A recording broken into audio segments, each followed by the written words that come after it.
Hello everyone, कैसे हैं आप लोग। हंसते रहिए, मुस्कुराते रहिए और पढ़ते रहिए इजी क्लास बाय गुलशन के साथ। तो आज का ये जो टॉपिक है, ये कोई टॉपिक नहीं है। यहाँ पे कोई भी सब्जेक्टिव टॉपिक आपका नहीं है।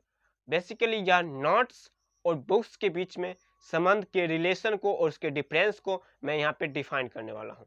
तो सबसे पहले कि मैं बुक्स की बात कर लेता हूँ। आपके पास नोट्स आते हैं, आपके पास बहुत सारे ऐसे नोट्स आते होंगे जिसमें बहुत सारी अच्छी अच्छी पॉइंट्स लिखे होते हैं, लाल पीले हरे कलर से क्या होते हैं, अच्छे अच्छे पॉइंट्स लिखे होते हैं। और बुक्स क्या होते हैं, वहाँ पे लेंदी लाइंस लिखे होते हैं, बहुत बड़े बड़े लाइंस लिखे होते हैं और लास्ट में एक क्वेश्चन बना के आपको क्वेश्चन मार्क लगा देता है कि ये आप सोचिए कि ऐसा क्यों हुआ, ये जो रेनबो बन रहा है ये रेनबो क्यों बनता है, ये आपको क्वेश्चन मार्क करके दे देता है।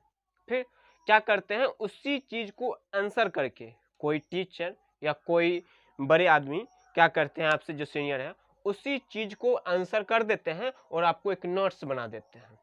ठीक।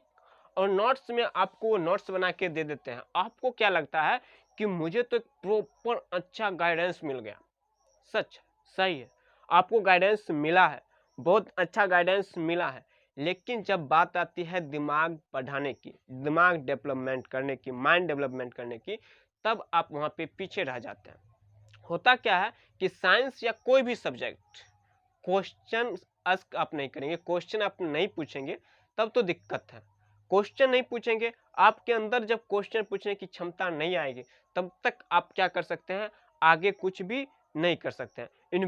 इन्वेंटर जो होते हैं, कोई भी चीज इन्वेंट करते हैं तो वो ऐसे नहीं कर लेते हैं कि गए कोई चीज बना के दे दिया टॉपिक, उन सारे टॉपिक को एक साथ करके असेंबल कर दिए और कोई नया इंस्ट्रूमेंट बन गया। ऐसे नहीं होता। वो सोचते हैं अगर ऐसा हुआ तो क्या होगा, ऐसा क्यों हुआ, ऐसा कब होगा, इन सारी क्वेश्चंस को लेके तब जाके वो इन्वेंट करते हैं। जैसे कि आप न्यूटन के बारे में पढ़े होंगे, तो न्यूटन क्या सोचे थे कि सेब गिरा तो नीचे ही क्यों गिरा, एप्पल नीचे ही क्यों गिरा, वो ऊपर भी जा सकता था, साइड से भी निकल सकता था, सिर्फ नीचे ही क्यों गिरा। तब जाके उन्होंने लॉज ही निकाल दिए।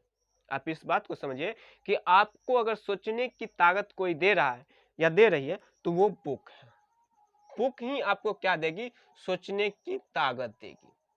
अब बात कर लेते हैं, तो फिर इतने लोग नोट्स क्यों बोलते हैं, नोट्स को क्यों मानते हैं, बुक ही क्यों करते हैं, नोट्स को क्यों नहीं हटा देते हैं। तो इसकी भी आप फायदा पहले देख लें, फिर इसको नुकसान आप बताएंगे कि इसके क्या फायदे होते हैं। एग्जाम टाइम्स होते हैं ना, जिस टाइम आपका एग्जाम हो रहा था लास्ट टाइम, उस टाइम क्या होता है कि आप क्या कर सकते हैं, मान लीजिए कि एक बुक है और उस बुक में 16 चैप्टर हैं, आपके 16 चैप्टर हैं। एक रात में आप उस चीज को पूरा क्या कर सकते हैं, पढ़ नहीं सकते हैं। जिसमें क्या होता है, सिर्फ और सिर्फ आपको इम्पोर्टेंट पॉइंट लिखे होते हैं। अब देखिए, इम्पोर्टेंट पॉइंट में भी थोड़ा सा लोचा है। इम्पोर्टेंट पॉइंट किसके हिसाब से, आपके अपने हिसाब से, या फिर जिसने नोट्स बनाया उनके अपने हिसाब से होते हुए इम्पोर्टेंट पॉइंट। मान लो कि कोई हमसे 2 साल का कोई सीनियर हमसे पढ़ा हुआ है, 2 साल सीनियर, 2 साल पहले कोई पढ़ा हुआ है, तो क्या होगा, वो अपने हिसाब से इम्पोर्टेंट नोट्स बनाए होंगे। ठीक, कि ये सब पॉइंट क्या इम्पोर्टेंट है। अब नोट्स बनता कैसे है कि जो जो चीजें उनको याद नहीं रहता है, उन सारी चीजों को पहले उस पर प्रायोरिटी रखते हैं, फिर जो सारी चीजें उनको याद हो उन सारी चीजों को वो रखते हैं। तो होता क्या है कि याद होता है तो उन सारी चीज को वो स्किप भी कर देते हैं। अगर जगह नहीं है नोट्स में तो याद है ही, तो उनको वो स्किप कर जाते हैं, वो वहाँ पे नहीं लिखते हैं। और जो सारी चीजें इंपॉर्टेंट है उनको याद नहीं है तो उनको पहले लिखते हैं वो। बात समझ गए। मान लीजिए कि इनमें वो सारी टॉपिक भी अगर छूटा हुआ हो तो, जो आपको पता नहीं है और उनको पता था, जो नोट्स पहले बनाए उनको पता था वो सारी चीजें, उनको याद था, तो उन्होंने क्या किया, इस नोट्स में मेंशन नहीं किया, कि इस नोट्स में मेंशन नहीं किया कि इस टॉपिक को, और आपको वो टॉपिक पता नहीं है या उस टॉपिक को समझ में आया नहीं या वो टॉपिक आपको याद नहीं है, तब आपको क्या हो जाएगा, वहां पे नोट्स ज्यादा इफेक्टिव नहीं होगा, नोट्स ज़्यादा इफेक्टिव नहीं होगा। फिर आपको उसी चीज़ को प्रिपेयर करने के लिए आपको बुक्स को रीड करना पड़ेगा। बुक को रीड करने की इसमें क्या करना पड़ेगा, आपको लिखना पड़ेगा। इसलिए कभी भी क्या करें कि आप खुद का नोट्स बनाएं। क्या करना चाहिए, खुद का नोट्स बनाना चाहिए। और सबसे ज़्यादा प्रायोरिटी हम देते हैं, बड़े लेटर में लिख देते हैं आपको बुक को। क्योंकि आपके पास इनफ टाइम है, अभी काफ़ी टाइम है। मेहनत करोगे तभी बेहतर करोगे, मेहनत नहीं करोगे बेहतर नहीं करोगे, ये गारंटी है। एलोन मस्क का तो अपना आपने सुना ही होगा, या फिर कोई भी कहते हैं कि स्मार्ट स्टडी करो। ठीक है, आपने स्मार्ट स्टडी का नाम सुना है, स्मार्ट स्टडी आप करते हैं। स्मार्ट स्टडी करने वाले ये जो वीडियो बनाते हैं, वो खुद उस वीडियो को बनाने के लिए 22-22 घंटा, 2-2 दिन, 1-1 वीक आप क्या करते हैं, वो मेहनत करते हैं, तब जाके आपको एक टॉपिक निकाल के देते हैं कि देखो ये हुआ स्मार्ट स्टडी। वो खुद हार्ड वर्क कर रहे हैं आपके लिए और आपको बोल रहे हैं कि स्मार्ट स्टडी कीजिए। आप घंटों की पढ़ाई मिनटों में कीजिए। आप इस बात को समझिए कि मेहनत जो करेगा वही सक्सेस होगा। यानी वो मेहनत किए हैं, उनके वीडियो पे व्यूज आता है, वो आपको ज्यादा इफेक्टिव लगता है। फिर आप अपने आप पे मेहनत क्यों नहीं करते कि आपको मार्क्स और ज्यादा बेहतर हो सके। आप किसी भी टॉपर का इंटरव्यू उठा के देख लें, एक टॉपर जो आपको बता रहा है कि एक टॉपर की हम बात करते हैं, वो बोलते हैं कि वो क्या करते थे, जो भी टॉपिक पढ़ते थे पहले तो उनको वो रिवाइज करते थे, फिर क्या करते थे प्रीवियस ईयर का क्वेश्चन करते थे, और फिर जो टेस्ट देते थे उस टेस्ट का एक एक पॉइंट को क्या करते थे अपने टीचर से चेक करवाते थे कि देखिए ये गलत तो नहीं है। देखिए फिर उस चीज को सुधार करने के लिए क्या करेंगे, वो बुक्स की सहायता लेंगे, अपने टीचर्स की सहायता लेंगे, और फिर जाके वो क्या करेंगे प्रॉपर उसको तैयार कर पाते हैं। ठीक, तो आपको भी इसी तरह से करना पड़ेगा कि आप बुक को कभी भी स्किप मत कीजिए, आप बुक को कभी भी साइड मत कीजिए। क्योंकि कोई आया बोल दिया देखो ये टॉपिक है, मान लीजिए अर्थमेटिक प्रोग्रेशन, आप हमारे चैनल पे प्लेलिस्ट में जाकर देख सकते हैं। अर्थमेटिक प्रोग्रेशन का अभी तक 35+ वीडियो अपलोड हो चुका है। उन सारी वीडियो में मैं ये बोल दूं कि आपको ये 5 क्वेश्चन पूछेगा। ठीक है, मान लीजिए कि हमने लिख दिया 5 मार्क्स, ये आपके 5 क्वेश्चन है, आप इन 5 क्वेश्चन को कर ले, आपको एक क्वेश्चन आपको पूछेगा, 2 मार्क्स में हो या 3 मार्क्स में एक क्वेश्चन आपको पूछ लेगा, मान लीजिए। ठीक है, आपको एग्जाम में पूछ भी दिया, ठीक, आपने एग्जाम में उन क्वेश्चन को बना भी दिया, क्या आपको अर्थमेटिक का पकड़ है, क्या आप अर्थमेटिक में बेहतर हैं, क्या आपको अर्थमेटिक का बेहतर समझ है, क्या आप उसे इम्प्लीमेंट कर सकते हैं, आप नहीं कर सकते हैं। सिर्फ और सिर्फ आपने बोर्ड एग्जाम पास किया। सबसे बड़ी बात है कि अब का क्या हो गया है कि अब आपको सिर्फ किताबी नॉलेज से कोई भी काम बनने वाला नहीं है। आपको क्या चाहिए, किताबी नॉलेज के साथ साथ आपके अंदर स्किल भी होना चाहिए। तो इसलिए कभी भी कोई भी टॉपिक पढ़ें, कहने के लिए तो कह सकते हैं बहुत सारे ऐसे टॉपिक हैं जिसका यूज नहीं है, लेकिन यूज है उसका। अलजेब्रा का यूज क्या होता है, कहीं कभी कभी आपको ज्योमेट्री में यूज होता है, कहीं कहीं पे आपको ट्रिग्नोमेट्री में यूज होता है। तो आपको हर एक चीज कहीं ना कहीं इम्प्लीमेंट होते रहता। कोई भी चीज क्यों बनता, वो आपको इसलिए पढ़ाया जाता है ताकि उससे रिलेटेड चीज को आपके अंदर ज्यादा विकास हो सके। तो इसलिए मैं बार बार कहता हूं कि कभी भी आप अपने बुक को स्किप ना करें। अब बात कर लेते एक सीधा सी एग्जांपल का कि एक बाल्टी लेके कोई गया है पानी लाने। ठीक, एक बाल्टी लेके कोई गया पानी लाने, और कोई गया है एक खुला बर्तन छोटा सा लेके गया, 2 लीटर वाला बर्तन लेके, एक गया 10 लीटर वाला बर्तन लेके। ठीक, दोनों पानी ले रहा है, लेके आ रहा है पहाड़ी वाले इलाका से। ठीक, जहाँ पे क्या है उबड़ खाबड़ रास्ता है, ऊंचे नीचे रास्ते हैं, और पानी दोनों से गिर रहे हैं। ठीक, इसका पानी गिरते गिरते गिरते कितना लीटर बच गया, 1 लीटर, बहुत कम बचा। 10 लीटर में 1 लीटर बचा। अब देखो 2 लीटर वाला का भी पानी गिरना शुरू हुआ, और पानी गिरते गिरते गिरा, बचा कितना, 200 ग्राम। कितना बचा, 200 ग्राम। तो अब बताइए कि जो ज्यादा मेहनत किया, ठीक, जो ज्यादा मेहनत किया उसके पास बचते हुए कितना बच रहा है, 1 लीटर, और इसने मेहनत नहीं किया और इसको बचा कितना, 200 ग्राम। अब बात करते हैं कि हम किसी तरह मेहनत करते रहे लगातार, किसी भी डायरेक्शन में नहीं, किसी भी डायरेक्शन में मेहनत नहीं करना है।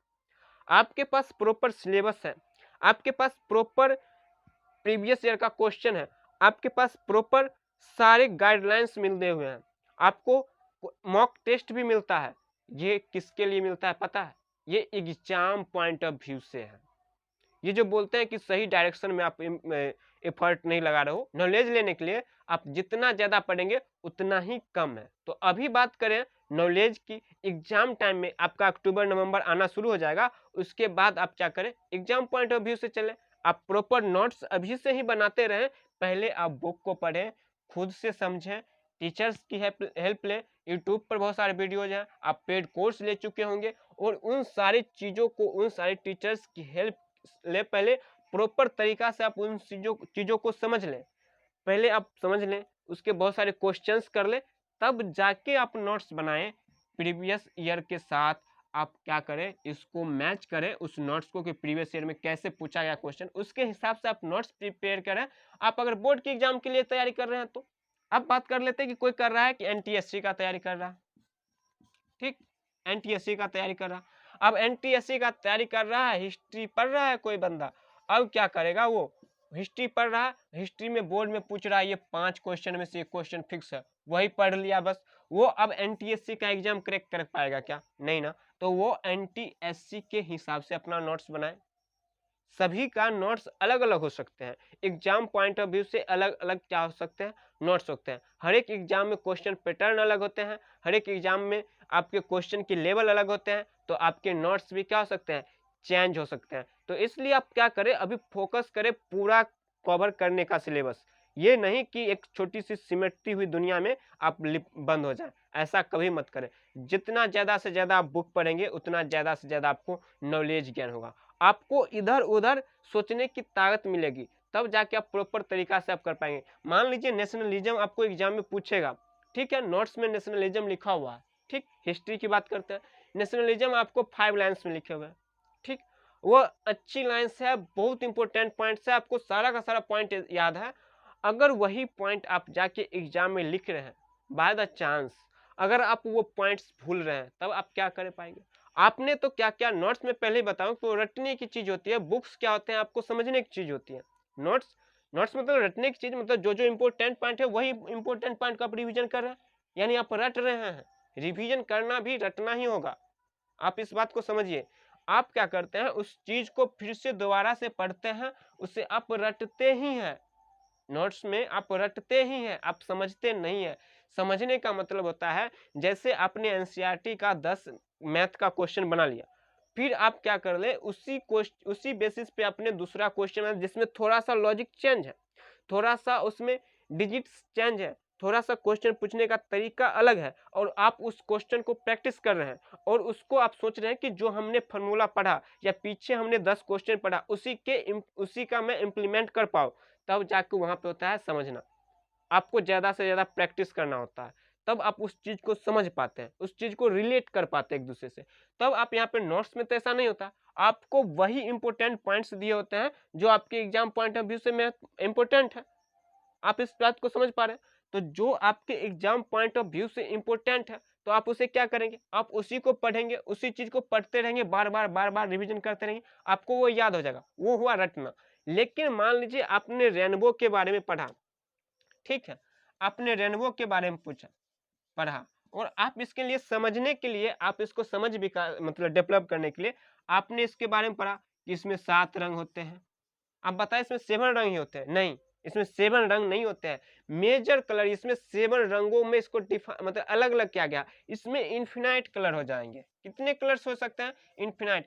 एक कलर दूसरे कलर से धीरे धीरे धीरे धीरे धीरे चेंज होकर पीला हो गया, फिर धीरे धीरे चेंज होकर दूसरा कलर, इस तरह से कलर चेंज होता है धीरे धीरे। तो इन्फिनाइट कलर हो सकते हैं, इसके कलर इन्फिनाइट हो सकते हैं, लेकिन 7 मेजर इसके कलर बनाए गए हैं, माना गया है, ठीक ना? यहाँ तक आप समझे। अब कहेगा आपको डिफाइन करने के लिए, आपको समझ आया तो आप डिफाइन कर देंगे, इसके बारे में कुछ पॉइंट्स आप लिख सकते हैं। इसमें पूछेंगे कितने कलर है, तो आप लिख देंगे 7 कलर। मान लीजिए कि ऑब्जेक्टिव में बार बार पूछ रहा है कि रेनबो में कितने कलर्स होते हैं, कितने कलर्स है, मान लीजिए कि रेनबो में कितने कलर्स है, 7 कलर्स। अच्छा, ये इंपॉर्टेंट पॉइंट है रेनबो से रिलेटेड, आपने इसमें लिख लिया नोट्स में, ठीक है। पूछता है इस बार क्या कर दिया, रेनबो का डिफिनेशन पूछ दिया। लो, रेनबो से रिलेटेड तो क्वेश्चन आता ही है, इस बार डिफिनेशन पूछ दिया, ठीक है। आपके नोट्स में डिफिनेशन लिखा हुआ, लेकिन अगर आप इसे प्रॉपर तरीका से बुक से पढ़े हैं, तो इसके कलर्स के बारे में पता है, इसके डिफिनेशंस के बारे में पता है, सबके वेवलेंथ के बारे में पता है, सारा चीज़ आपको पता हो जाएगा, तब आपसे इससे रिलेटेड हज़ारों क्वेश्चंस बन सकते हैं कि रेड रंग ही क्यों हमको दिखाई ज़्यादा देता है और ब्लू रंग ही क्यों स्काई दिखाई देता है, और बहुत सारी चीज़ें होते हैं मेजर जो आपके क्वेश्चंस बन सकते हैं, वो सारी चीज़ें आपको क्लियर होते रहेगा। रिफ्रैक्शन में पढ़ेंगे आप इस चीज़ को, डिफरेंशन, ये सब बहुत सारी चीज़ें होते हैं जो आपको वन बाय वन हर एक चीज़ को क्लियर करता रहा। और नोट्स में भी आपको ये सारी चीज़ें मिलेंगे, लेकिन ये बाय प्रॉपर आपको सिर्फ और सिर्फ इम्पोर्टेंट पॉइंट ही मिलेंगे, वो सारे इम्पोर्टेंट जो सिर्फ बोर्ड में आपको पूछे जाते हैं। मान लीजिए कि आपको नोट्स बनाया, बहुत अच्छी तरीका से आपने नोट्स बनाया, क्या गारंटी है कि आपको 100 में 100% ही मिल जाए? नहीं मिल सकता ना, नहीं मिल सकता। लेकिन अगर आप प्रॉपर तरीका से मेहनत कर चुके हैं, बुक पढ़ चुके हैं, ठीक, उसके बाद आप नोट्स बना चुके हैं, ठीक ना, आपको बुक पढ़ा हुआ है, नोट्स पढ़ चुके, अगर आप नोट्स रिवीजन करने जाएंगे ना, आप खुद से नोट्स बनाए हैं, तो तब आपको क्या होगा ना कि बुक्स की लाइन्स भी आपको याद आता जाएगा। अच्छा, इससे रिलेटेड एक पॉइंट और भी था, मान लीजिए कि आप रेनबो में पढ़ा कोई पॉइंट और इससे रिलेटेड एक और पॉइंट आपको याद, अच्छा बुक्स में एक पॉइंट और भी था, आप क्या किए, आपने तो इसमें मान लीजिए कि इस रेनबो से रिलेटेड 7 पॉइंट्स लिखे, 7 पॉइंट्स लिख दिया, मान लेते हैं नोट्स में, और इसमें बुक्स में पढ़े थे इससे रिलेटेड बहुत सारे पॉइंट्स थे, लेकिन हमने इंपोर्टेंट 7 पॉइंट्स लिखे थे, ठीक, आपने क्या किया, इन 7 पॉइंट्स को जब रिवीजन करने जाते हैं, आपने बुक्स में पढ़ा था, आपको कुछ ना कुछ पॉइंट्स क्या होते हैं, ज्यादा याद होते जाता, फिर आपका बुक्स की कुछ पॉइंट्स ज्यादा याद हो गए, यानी 7 याद किए थे हमने नोट्स से और याद हो गया हमको 9। अब मान लीजिए क्वेश्चन में पूछ दिया, इस 7 को छोड़ दिया और क्वेश्चन इसमें से 2 में से पूछ दिया, तो आप क्या कर लेंगे, उन दोनों क्वेश्चन को भी अटेम्प्ट कर लेंगे, उन दोनों क्वेश्चंस को भी आप बना लेंगे। आप इस बात को समझिए कि बुक्स क्यों इंपॉर्टेंट हो जाए, अगर आपको 100% प्रिपेयर करना है ना, तो नोट्स के भरोसे मत बैठिए, सिर्फ और सिर्फ नोट्स के भरोसे मत बैठिए, चाहे वो लाख इंपोर्टेंट काहे नहीं हो, चाहे वो आपका खुद का नोट्स क्यों ना हो, आप उस नोट्स के भरोसे मत बैठे।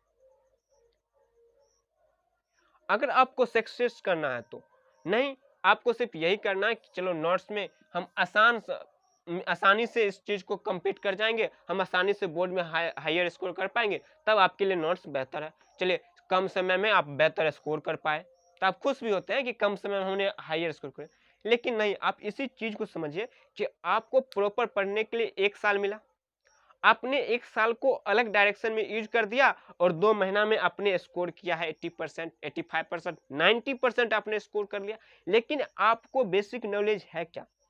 क्या आप आईआईटी फाउंडेशन बैच में बैठ रहे हैं या फिर टारगेट बैच में बैठ रहे हैं? क्या आपके पास बेसिक नॉलेज नहीं है, तो आप ज्यादा दूर तक सोच नहीं सकते हैं। आप इस बात को समझिए, फिजिक्स का कोई टॉपिक ले लेते हैं, हिस्ट्री का ही कोई टॉपिक लिया, मैथ का ही कोई टॉपिक आप ले लेते हैं, अगर आप उस टॉपिक को सिर्फ और सिर्फ क्लास 10th का एग्जाम पॉइंट ऑफ या फिर जिस भी एग्जाम में आप बैठे रहे हैं, जिस भी बोर्ड एग्जाम में, 11th 12th 10th, जिस भी एग्जाम में, अगर आपने क्या क्या सिर्फ एग्जाम पॉइंट ऑफ व्यू से, board exam point of view से पढ़ा है, तब आपके लिए क्या हो सकता है, आगे के बहुत सारे कंपटीशन ऐसे होते हैं जहाँ पे आपको डीप नॉलेज खोजता है, वहां पे आप फेलियर हो सकते हैं। इन चीजों के लिए आपको बुक क्या करना चाहिए, हमेशा रेफर करना चाहिए। एक ही बुक मत पढ़िए, एनसीईआरटी आपके लिए तो एकदम निश्चित पढ़ना ही चाहिए, उसके अलावा अगर आपके पास टाइम मिल रहा है तो आप अच्छे रेफरेंस बुक करें, जितने भी अच्छे बुक्स होते हैं रेफरेंस के, आप उन बुक्स को पढ़ें, सारे बुक्स अच्छे होते हैं। अगर आपके पास टाइम है, उस बुक्स को आप प्रॉपर तरीका से आप पढ़ रहे हैं, तो आप अच्छा स्कोर कर पाएंगे अपने लाइफ में।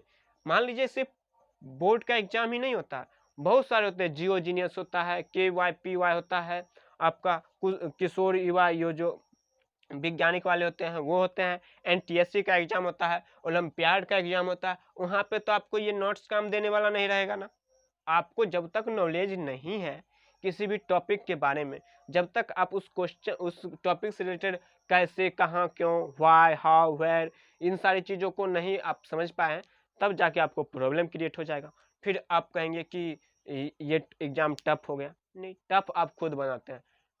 मैं ये नहीं कहता कि नोट्स गलत है, नोट्स बहुत शॉर्ट टाइम में आपको एग्जाम से पहले बस रिवीजन करने की चीज होती है। एग्जाम से पहले अगर आपके पास प्रॉपर टाइम है तो आप एग्जाम से पहले अक्टूबर, नवंबर, दिसंबर तक आपको एक बुक को 2 बार, 3 बार, 4 बार, जितनी बार जितनी बार हो सके आप उस बुक को पढ़ें, जितनी बार हो सके। एक बार में ही अच्छी तरह से कंप्लीट हो सके, 2 बार हो, 3 बार हो, 4 बार हो, इतना तो हो नहीं सकता, लेकिन अगर आपको हो पा रहा है तो आप उस चीज को उतनी बार आप रिवीजन करें, पहले बुक्स को करें।